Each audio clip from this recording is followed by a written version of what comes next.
Hi there everyone, my name is Courtney Long and I work for the City of Red Lodge as the Assistant City Planner. So one of the really fun things that I get to do is plan our City Nature Challenge event with a few of our partners here in Red Lodge. And so this event started in 2016 by the California Academy of Sciences and the Museum of Natural History in LA. So it was a competition between two cities in California to see who could find the most number of wild plants and animals in their area.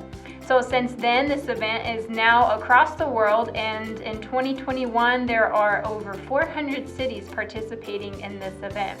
And we are really fortunate to be a part of that number, and we are the only area in Montana that's participating this year.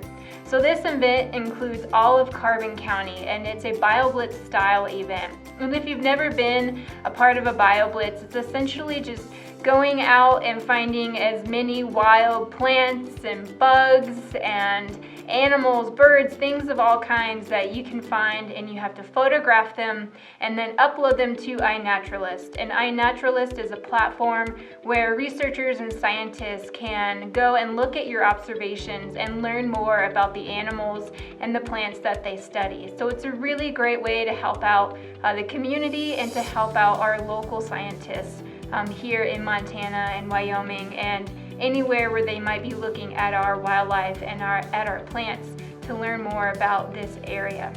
So what we have today are a few ways that you can get out and engage in the outdoor world, and it doesn't take a lot of fancy equipment to do that. It's really quite simple. So here in front of me I have several different types of jars and things that I've collected over time, and so you don't have to necessarily go out and buy any special equipment to be able to look at wildlife.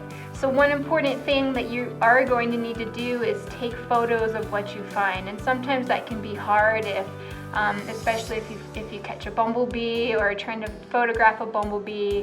They're flying around and it's hard to keep them in one spot. So sometimes you have to find creative ways to be able to capture these wildlife safely, to protect you and to protect them.